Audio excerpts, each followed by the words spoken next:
Welcome back to That's It. So, before I start my topic for today, I just want to talk about the video that I did last month. I did a three-part series on who killed Jeffrey Epstein.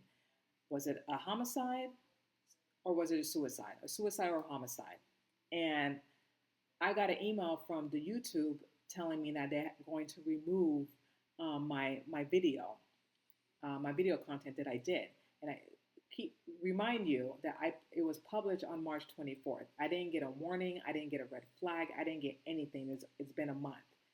And when I read, what they told me, the reason why, I feel like I don't, people post a lot of crazy things. And I'm not trying to compare or trying to like say, oh, they got away with this, and then I should not get away with that or get away with it. But my thing is that if I'm showing pictures of the difference between someone hanging themselves and someone committed suicide, I don't think that's anything wrong. I didn't show anything graphic or anything crazy that you would see in true crime or any documentary or anything that people watch on a daily basis. I made sure that I was very respectful and very professional, which I felt like I was. And for them to take it down, it just to me it was just not right. And I didn't get a warning, I didn't get a red flag, I didn't get anything until you decided to post it down. And then and this is the comment that they made or said, excuse me, not comment, what they emailed me, and I want to read it to you. What they said. It says, "Hi Cheryl Mildor. It looked like who killed Jeffrey Epstein, was it a suicide or a homicide, did not follow our community guidelines. We removed it from YouTube." Then they continue to say what we found.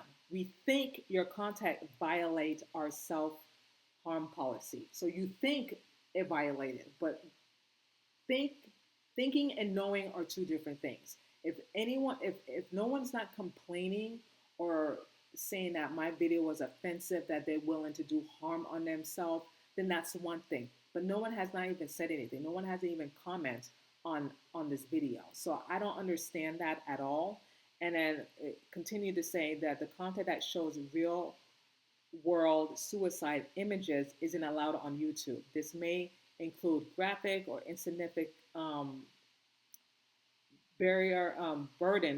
images of victims, suicide notes, or suicide methods and attempt. We take limited exception for contents with educational, documents, scientific, or artistic content.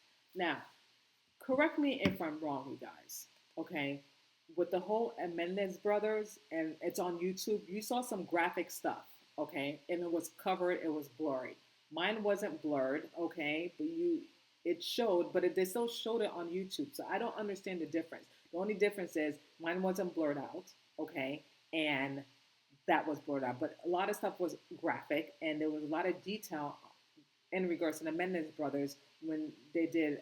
There was like a documentary on YouTube and stuff like that. So I don't see the difference, and that was more violent compared to what I was doing. I was doing a documentary. I was doing research, stuff that I saw on the internet, and I was just giving my point of view to the viewers to give them my perspective of what I thought that may have happened in Jeffrey Epstein's cell, and which I stand by, and which I believe that man was murdered. It was a homicide, and then they cover it up to make it as a suicide. Point blank, period. No one can't tell me otherwise. They staged the whole thing up because Jeffrey Epstein knew too much. He knew too much. He was running a sex trafficking operation, okay, for decades. And everyone knew, okay, Jeffrey Epstein had a blacklist with all the politicians, all the names of people that Jeffrey Epstein knew that he would have probably flipped on them and would have been the FBI informant, and people who knew about this in this list did not want their names to get out. Okay, so what they did, they eliminated him because he was a liability. Okay, they had to do damage control. So what they did, and what I believe that they did, they paid someone from the inside. Okay, they paid someone in a jail cell to make it look like this man committed suicide when he did not. There's too many evidence, okay, to tell you that this man did not kill himself. So many red flags, it's not even funny. And they all knew but they pretend that it didn't happen because a lot of people were paid to make it go away. That's how it works, okay? That's how it works when you have hire people up who has money, who has influence, and if they pay you hush up money, or if they blackmail you because they probably knew something about your life or threaten your family, what would you do in that situation? What would you do? And what they did, they cover it up and they eliminated him. So, in my opinion, it was not a suicide. It was a homicide. And everyone knew this, but they didn't want to say anything. They didn't want to get involved. One, two, they made it go away, and clearly they did. And there's still unanswered questions about this. And all I was doing was just doing my research, giving my point of view, giving my perspective, and just trying to get the viewers' inputs and thoughts about this. But I just want to be very, very abundantly clear. I'm a Christian first. I will never ever tell someone to commit suicide. I will never ever do a video about someone taking their lives. I will never do that. That is not in me. That is not even in my vocabulary. That's not even in my personality. I condemn it. Okay, I just want to make that very, very clear. If I knew this would have been offensive or harm someone, what the YouTuber was saying, if this was told to me, I would have took it down. I would have took it down and changed it and did something completely different. But they didn't give me that chance. And it was there for a month. They didn't give me a warning. They didn't email me to just say, I'm just going to remove it, which that's completely unfair and unjust. As a content creator and having this platform and being on YouTube or Instagram or TikTok or Rumble, we have that right as an American, as our First Amendment right to talk about things that may be controversial, things that might be heated, things that might get like people may not agree on, whether it's Jeffrey Epstein, whether it's vaccination, whether it's on the war on Israel and Gaza, whatever the case might be. My thing is, I'm not here to convince anyone or tell anyone what to do. What I'm here for is just to be here to let viewers know my perspective and my point of view of things that I'm discussing and things that I'm talking about. That means a lot to me, especially I put my blood, sweat, and tears in this three-part this series, that I've never done before. It was my first time, and it was a lot. It was a lot, and I was proud of it. I was proud that I did it. I was proud that I completed it, and for them to take it away from me and say, well, we're just going to remove it, it's unjust and it's not right because I didn't get any warning. If I would have got a warning or an email saying, listen, Cheryl, this is too much. It's a little too graphic. Can you take it down? Can you change something? I would have done it immediately because I didn't want my video to be removed, but I didn't get that, which that is so unfair. But you know what? I have to move on because I was very upset about it yesterday and today.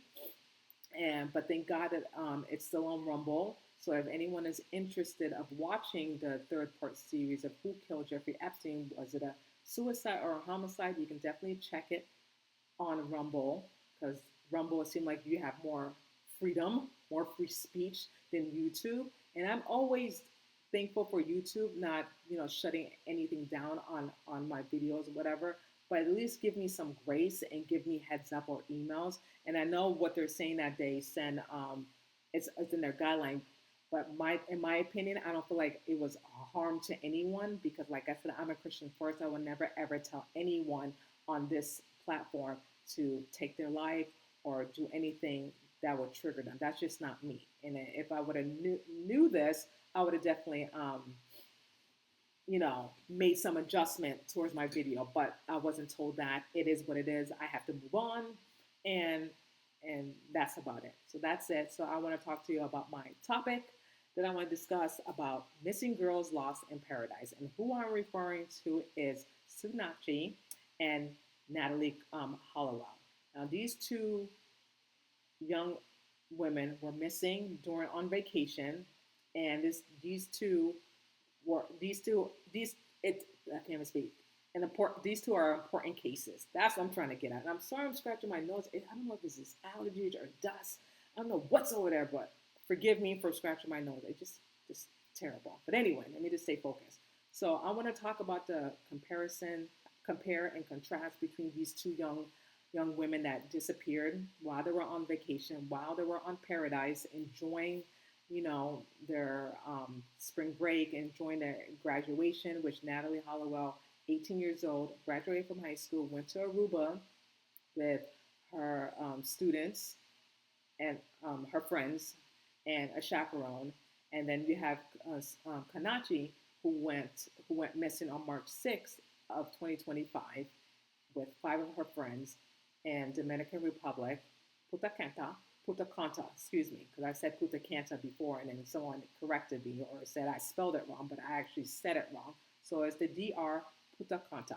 So hopefully I said it right. So, like I said, very similar situation, very similar cases, and I just want to compare and contrast. See, there it is, it's flying. I'm so sorry. And Natalee Holloway, she was missing on. I just got the note. Hold on, missing on May 30th of 2005. So 2005, Kanachi, March 6th of 2025. Now, these both cases, and I just want to discuss about the similarities of the difference between Natalee and Kanachi's case. One, both both girls have not been found yet, okay? Especially Natalee Holloway. Her body has not been found. It still remains unknown where her body is. Same thing with Kanachi. Her body has not been found. It's been a month and she's still been missing, okay? Nothing. Nothing at all. Number two, they both went to different countries. One in Aruba, Natalee Holloway, and Kanachi and the DR, okay? Both women were young and had very bright futures ahead of them. They were going to be doctors. I know that Natalee Holloway she graduated from high school in June of 2005, and she was going to go to med school and go to start her classes in the fall. And with Kanachi, she was a student in University of Pennsylvania, and she was going to start being a doctor. And it's just a similarity how these young girls were so young, so beautiful, and they went to both two different Caribbean countries to enjoy themselves, to have fun, and they went missing. And their bodies still have not been found. Okay.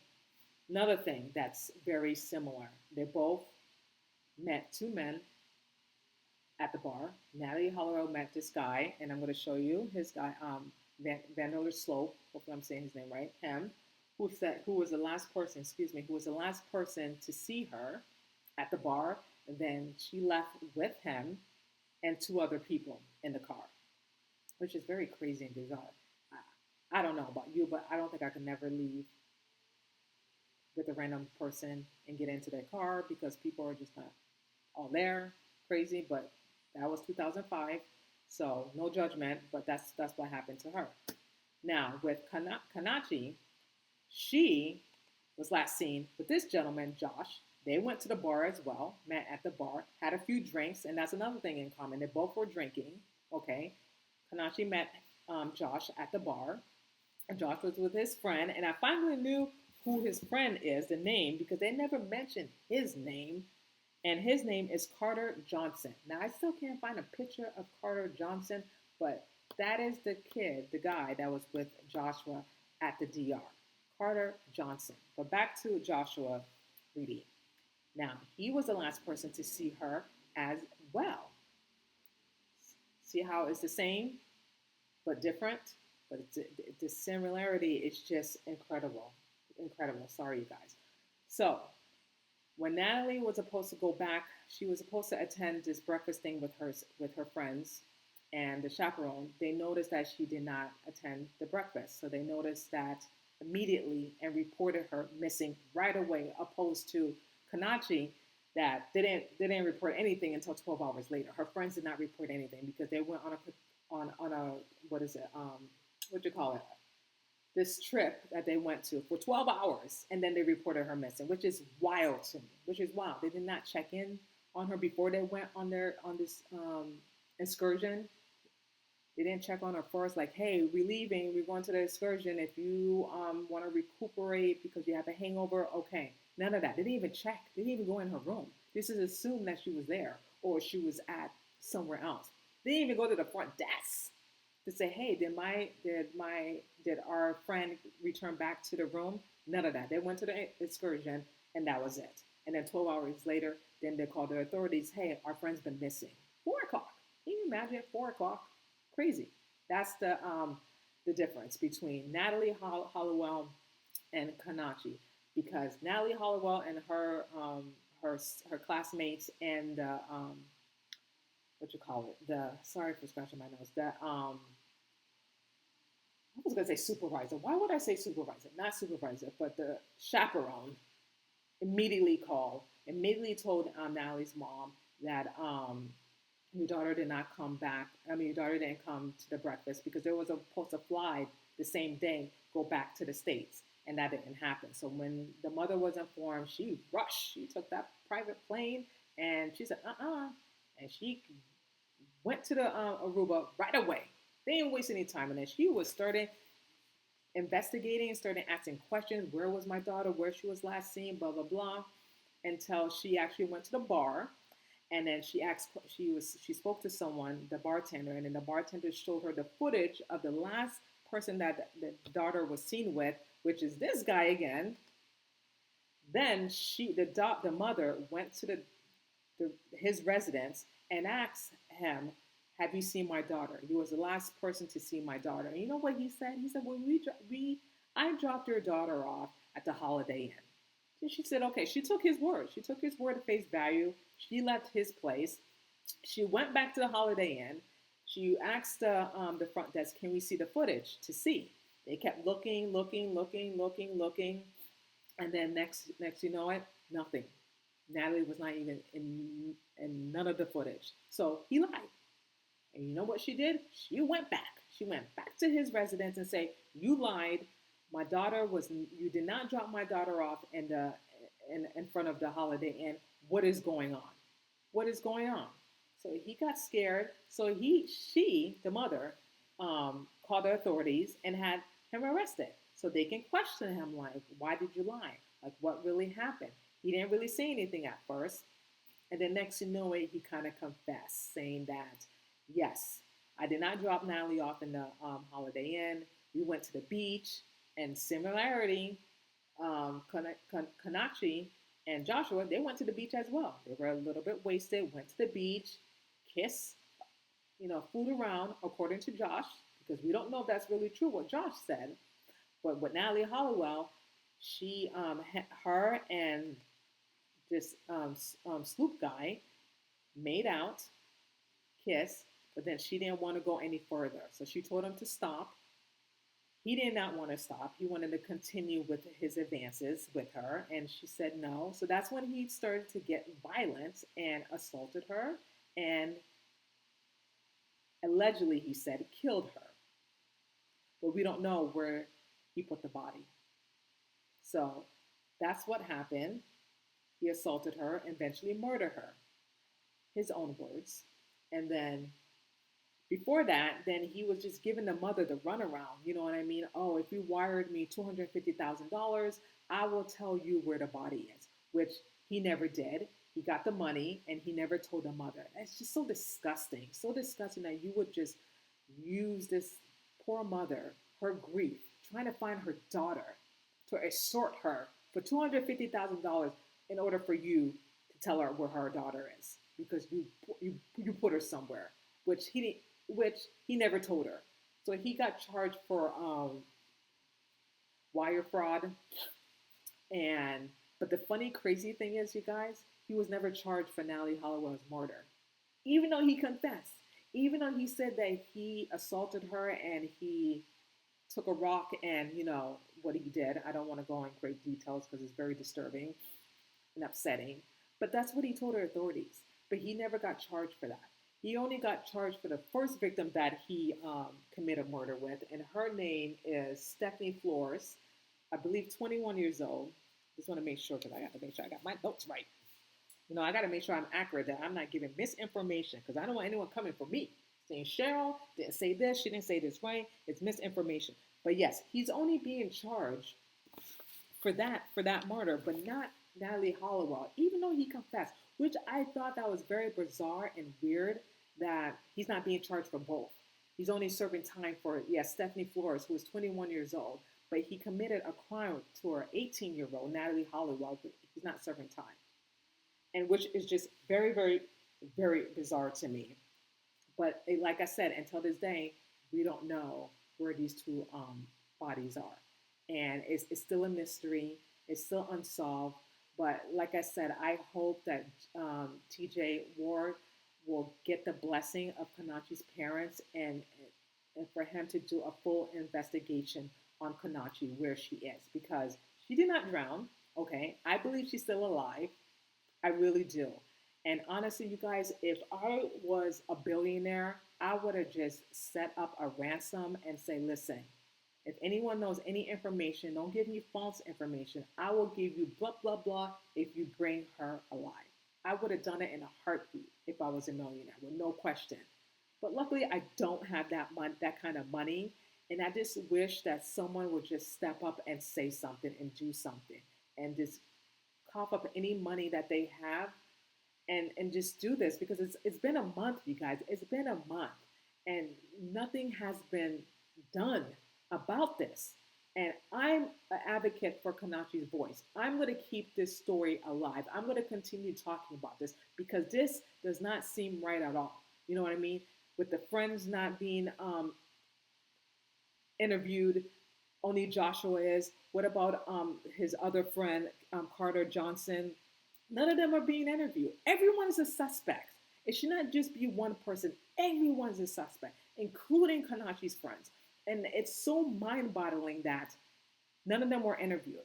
Only Josh was interviewed. Yes, he was the last person to be seen. Also, the friends too. The friends were last seen her as well at the bar, coming back to the resort, leaving the resort to go to the beach, and then coming back. So you would think the authorities would interview their friends, but they didn't. They only interviewed one person, which that doesn't make any sense to me. And I know it's a different country, you guys, but if it was in the United States, everyone's a suspect. You cannot rule anyone out, period. Whether you think someone's good or not. And, and a lot of people say, oh, this person's good. This person comes from a good family and this and that. They wouldn't do harm. Listen, we live in 2025. You don't know what people are capable of. You don't know the motive of her friends, if they were jealous of her or if they felt a certain type of way. Obviously, they left her with a stranger. You know what I mean? And obviously, they didn't check up on her after they came back from their excursion. They waited until 12 hours later. So, yeah, none of it makes sense to me. So I just don't understand why the authorities never questioned the friends and never questioned Joshua's friend, And there's a lot of theories going on, which I'm so amazed with my viewers giving me their comments and their perspective. A lot of people saying maybe the friend got involved. Maybe the friend went back to the beach and maybe Josh did something with Konachi and he got scared and something happened that his friend covered the body up. It's a possibility. There's a lot of theories. There's a lot of theories of this. And I just want to say, I want to thank Mandy. Please forgive me if I pronounce your name correctly. Nadudi. She's the one who emailed me, well, not emailed, but told me the names of Konachi's friends because I've been trying to look for her friends' names for the life of me and I couldn't. And she provided the information, which I'm so grateful and thankful for. So thank you, Manny, for providing the names of Konachi's friends. And I want to show you the picture of her friends. To my far right here, that's Konachi. Now, I don't know, again, she gave me the names, but I don't know who went because there's a lot of girls there because 5 went. And there's like 1, 2, 3, 4, 5, 6, 7, 8. There's 8 of them, plus Konachi, that's 9. So 5 went with them, plus her, that makes 6. So I don't know which 5 went with her, but these are her friends, okay? These are the friends that probably went with her to the DR to enjoy their spring break vacation. And I'm happy that Mandy provided me the names because we need to know the names. We need to know why these women, young women, did not say anything, did not report her missing right away, and left her at the beach with Josh. Why? And why they're not speaking up? Why? What is the issue here? What are you afraid of and what are you hiding? That's the $1 million question. What are you hiding that you're not saying anything? And this is your friend that's been missing for a month. Do you even care? Do you even care? Were you advised not to say anything? Listen, if that was my friend who's been missing for a month, I don't give a damn what anyone tells me. You're not gonna advise me anything. I'm going to speak my truth. Maybe the friends are scared. Maybe they're afraid if they say anything, they're gonna get a lot of backlash because a lot of people are saying, well, how could you do this? How could you leave your friend behind? How could you take her phone and everything? Listen, you're going to get some heat, okay? That just a natural thing. You're going to get some heat from a lot of people, but we need answers. And I feel like it's your duty, it's your obligation to give these answers to all of us to figure out what the heck happened. Like, how can you not say anything about your friend? And it's been a month. Like, how can you sleep at night? How can you lay your head on a pillow and just pretend that your friend never disappeared? Your friend didn't disappear. Your friend didn't go missing. Your friend was not taken or sex trafficking. How can you sleep at night? How can you? I couldn't if that was one of my friends or my nieces. I would be beside myself. I wouldn't eat. I wouldn't sleep. I would not even rest until I find her. I would be still in the DR posting flyers and everything. Excuse me.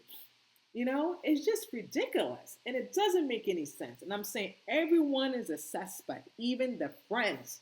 And this should have been all questioned. And it's still mind-boggling that they have not been questioned at all since they were there. And now Josh is back in the States.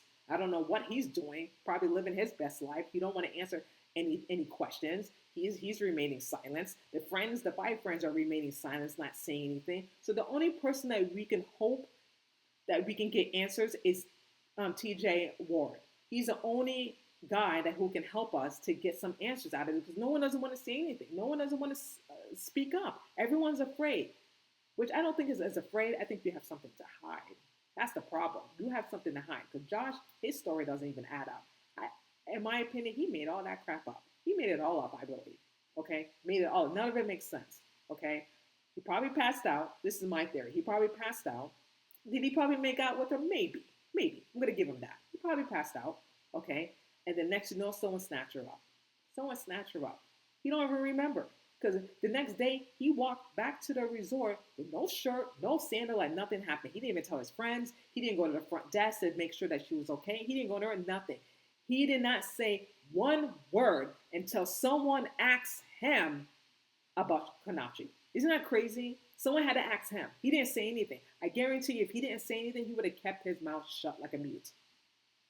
Okay? Like a mute. He didn't say anything at first until someone asked him to say something, which is very bizarre and very weird. No shirt, no sandal, going back to the resort like something, like nothing happened, like she didn't exist. It didn't exist. They didn't question the 2 strange men at the bars. One guy with a black cap with a black T-shirt, sniffing the cup. Why he sniffing the cup for? Was the cup lace? Was it roofied? Why sniff it? Suspect. The other kid with the black hair and the white T-shirt talking to one of Konanki's friends, then left. And then once the 2 friends walked back, these 2 gentlemen was walking the other way towards the beach, okay, with Josh and Konanki were there. Suspect. Make it make sense, you guys. This does not add up. And none of them were interviewed except for one man, Joshua. I'm telling you, if this was the state, everyone would have been interviewed. Everyone would have been interviewed, take a lie detector test. Everyone is a suspect until you are ruled out. Period. That's it. That's it. But they don't do that. It's different laws, different rules. I don't know what's going on in the DR. I don't know how they work these things because it doesn't make any sense to me. It doesn't make any sense how all of this is a red flag. All this is a red flag. All of this is sick to my stomach, and none of it makes sense at all, you guys. None of it. Now, like I said, did Josh got help with his friend Carter Johnson to dispose the body? I'm not sure, you guys. I'm not sure. All I do know, there was a 45-minute window, okay? 45-minute window that something happened at that beach, okay? No one doesn't know what happened except for Josh, okay? No one else were there to verify what he was saying. There was no cameras. There was no one around. It was just Josh, Konanki, and God. That was it. Those 3. And I hope and pray that the truth will come out. I hope and pray that we find Kanachi. I hope and pray that TJ Ward will just go to the DR and start investigating. I'm just praying that the family gets his blessing. And I'm going to reach out to TJ Ward and find out more information if he reached out to the parents of Kanachi, if they gave him his blessing, because we need to know. She's still out there somewhere. There's a certain type of window when you're sex trafficking. Once you're in a certain area, you're no longer there. You're being moved left and right. And we're wasting so much precious time, you guys.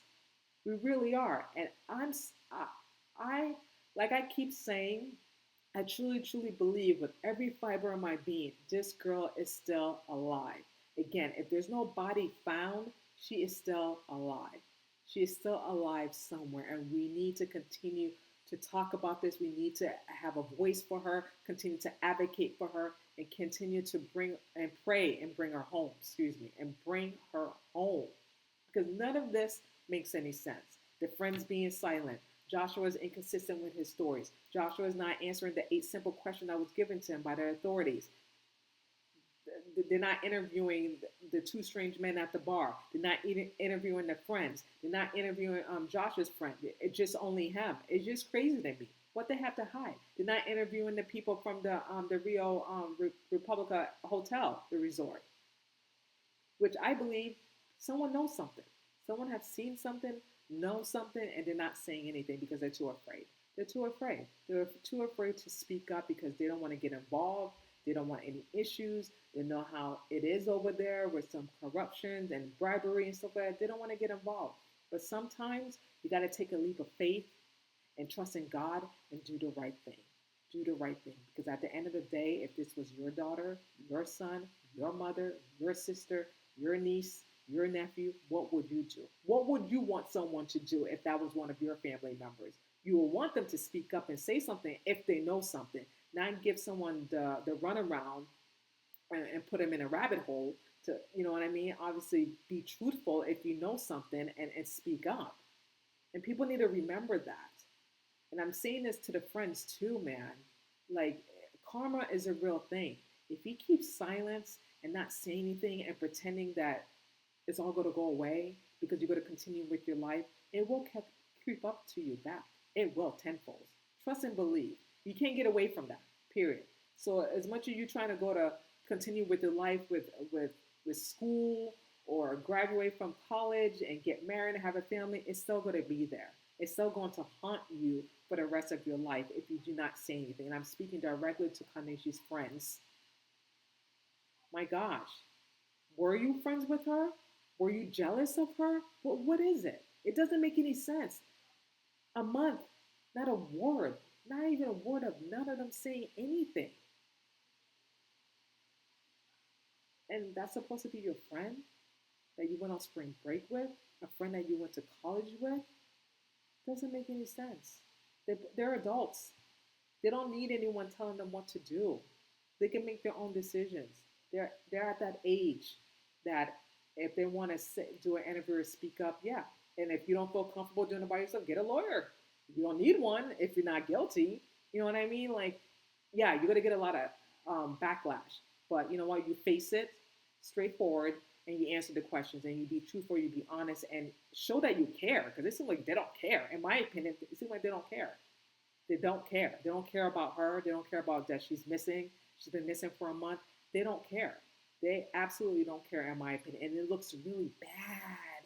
Really, really bad, you guys. It looks really, really bad on the friend's part. And that's really sad.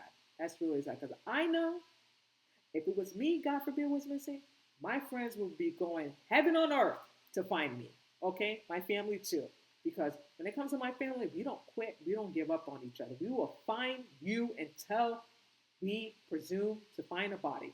Okay? That's how it works. That's how it should work for every family. You just don't give up on your loved ones. You really don't. You continue to fight, fight, fight until you find them.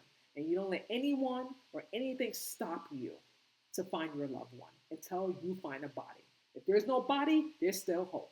And I believe there's still hope for Kanachi. I still believe that she is still alive. Until We see a body, the girl is out there, and we need to find her. We need to find her. We really do. That's all I'm going to say about that. Let me know your comments and your thoughts of this video that I discussed about the missing girls lost in paradise. And I would love for your comments. And I just want to say thank you so much for each and one of you, all my subscribers, for listening in and commenting on this video and about Konanki as well, and giving me your inputs and giving me the names of her friends.